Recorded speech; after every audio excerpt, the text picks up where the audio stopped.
Queridas hermanas y hermanos, la Biblia nos ofrece historias maravillosas en las que muchas personas se ponen al servicio de Dios, mujeres y hombres, desde reyes hasta la gente más sencilla como campesinos o pastores, como era el rey David, por ejemplo, porque Dios siempre nos invita a ser colaboradores de su acción salvadora. Cada uno de sus colaboradores se pone a su servicio de acuerdo a su propia situación y Dios los acepta con las limitaciones propias de cada uno.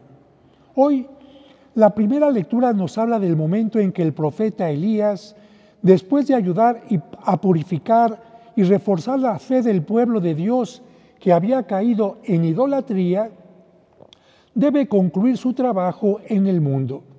Pero antes de partir, debe dejar a un sucesor para que continúe la obra de Dios que siempre debe estar presente. Para ello, Dios elige a Eliseo. Su nombre en hebreo significa Dios salva o Dios es salvación. Él era un rico terrateniente. Araba un campo con 12 pares de bueyes cuando el profeta Elías le pidió que le siguiera echándole su propio manto sobre los hombros. Eliseo, sin dudarlo, obedeció de inmediato y para demostrar que ya no se dedicaría a lo que se dedicaba antes, sacrificó a sus bueyes y con la madera del arado asó la carne para repartirla entre su gente. Esta era una señal clara de que estaba dispuesto a poner la mirada en el presente y en el futuro y no ya en el pasado. Con esto nos enseña que cuando tomamos una decisión importante debemos hacerlo con toda conciencia para no estar volviendo atrás, como quien se casa y sigue pensando en sus exnovios, como quien elige una carrera y está pensando en las que no tomó, como quien decide radicar en otra ciudad y se la pasa pensando en donde vivía antes. Este tipo de cosas divide a la persona en su interior y le hace perder atención y energía en lo que realiza. Por eso, para tomar decisiones importantes, debemos hacer una profunda reflexión de los pros y los contras, de lo que nos conviene y lo que no nos conviene, de lo que nos hará crecer o decrecer. Solo así podremos hacer una decisión importante.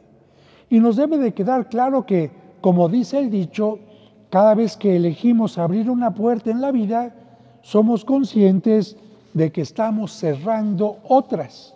Como por ejemplo, si una persona decide casarse con alguien, automáticamente está cerrando las puertas para no casarse con otras personas. O como si una persona compra un automóvil, en ese momento está cerrando todas las otras opciones de comprar otro automóvil. Toda decisión tiene consecuencias. En el caso de Eliseo, tomó su decisión con mucho gusto y alegría y decidió no volver a sus campos ni a su arado. Como discípulo de Elías, se encargó de proseguir su obra, pero no de copiar a Elías, porque Eliseo no era Elías, sino Eliseo. Sabía que Dios toma en cuenta la personalidad de cada individuo que quiere seguirle. Eliseo no fue profeta escritor, sino taumaturgo, cuyos numerosos prodigios relata la Biblia en el libro de los Reyes. Por eso no encontramos el libro de Eliseo en la Biblia, porque él no fue escritor. Eliseo murió hacia el año 790 a.C., pero la obra de Dios no culminó con su muerte, sino prosiguió a través de otras personas dispuestas a servir a Dios. La primera lectura de hoy no solo nos habla de la vocación al servicio de Dios, sino también sirve de preparación al Evangelio en el que Jesús nos invita a seguirlo, pero advirtiendo que esto no es fácil, porque ¿qué compromiso importante es fácil? No es fácil el matrimonio, no es fácil tener un hijo y educarlo, no es fácil una vida profesional, no es fácil iniciar y mantener una empresa. Por eso, Cristo nos enseña que las cosas importantes van acompañadas de exigencias y por eso quienes solo buscan el placer o su zona de confort no aceptan compromisos, pero lamentablemente permanecen en la mediocridad, porque quien quiere crecer tendrá que aceptar siempre compromisos y las dificultades que esta elección conlleva. Qué difícil era para algunos discípulos de Cristo escucharlo cuando hablaba de justicia, entrega, riesgo y sacrificio hasta la muerte. Esas palabras causaban tanta preocupación y molestia que quizás algunos lo aconsejaban para que mejor no fuera a Jerusalén, que no se moviera de Galilea y continuara ahí con su misión. Quizás otros le pedían que le bajara el tono a su predicación y cediera un poco ante el sistema imperante para apaciguar, para evitar conflictos. Otros quizás buscaban el modo de apartarlo de este camino y llevarlo a casa donde todo se podía llevar con más calma y sin ningún riesgo. Pero Jesús ya había tomado una decisión y no está dispuesto a dar marcha atrás. Nos dice el Evangelio, tomó la firme determinación de emprender el viaje a la ciudad de Jerusalén, donde tendría que morir. El camino era difícil porque sabía que encontraría incomprensión y rechazo. Los samaritanos no quisieron recibirlo porque supieron que iba a Jerusalén y ellos odiaban esa ciudad. Pero esto no desalienta a Jesús, ni mucho menos es motivo de resentimiento y venganza. Nada de hacer bajar fuego del cielo por odio o venganza para acabar con los samaritanos, como se lo sugerían Juan y su hermano Santiago. El fuego que Jesús hará descender más adelante es más bien el del amor y el del Espíritu Santo, no de venganza y de odio. Jesús no quita el dedo del renglón y continúa su viaje a Jerusalén, donde sabe que será crucificado. En el camino, algunos se entusiasman al verlo y quieren seguirlo, pero Jesús les advierte que seguirlo no será fácil, que el seguimiento tiene determinadas exigencias. Uno, de buenas a primeras, le dice, te seguiré a donde quiera que vayas. Jesús no quiere apagar su entusiasmo, pero sí las falsas ilusiones y seguridades.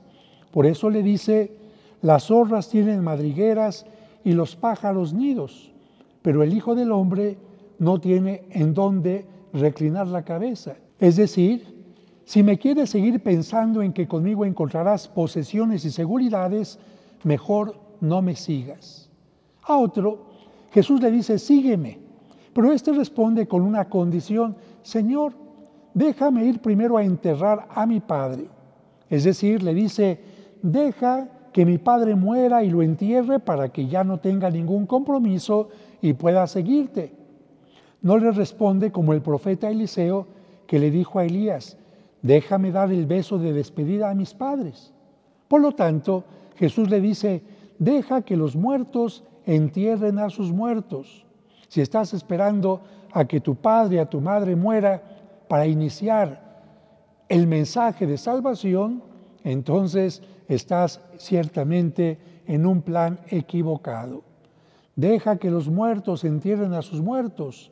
Tú ve y anuncia el reino de Dios. Jesús quiere hombres y mujeres abiertos y disponibles, capaces de romper con las tradiciones ancestrales que van haciendo a un lado el anuncio del reino. Otro más le dice, te seguiré, Señor, pero déjame primero despedirme de mi familia. Jesús le contesta haciéndole ver que no solo se trata de despedirse de su familia momentáneamente para regresar otra vez con ella, sino de una decisión permanente. No se puede tomar una decisión y después arrepentirse de ella. Por eso le dice, el que empuña el arado y mira hacia atrás, no sirve para el reino de Dios. No se puede querer estar haciendo una cosa mientras está poniendo la atención en otra. Con esto, Jesús insiste en que el reino urge y que seguirlo a Él implica un compromiso total y definitivo que requiere de una mirada siempre hacia adelante. Es importante mencionar que Jesús invita a todos a seguirlo y cada uno de nosotros debe de ser sincero respondiendo hasta qué punto puede hacerlo. No debemos ofrecerle más de aquello a lo que estamos dispuestos. Él sabe que para algunos el seguimiento implica quedarse en la familia o en un determinado lugar. Y también sabe que para otros, como los misioneros, el seguimiento implica dejar la familia y su tierra. Por eso existen diversas vocaciones, pero sea la que sea, debemos de hacer nuestro máximo esfuerzo para vivir de acuerdo al Evangelio, como laicos o religiosos, como casados o solteros, en el campo o en la ciudad. Ciertamente seguir a Jesús implica un compromiso y disponibilidad, pero esto no es imposible cuando tenemos al Espíritu Santo con nosotros.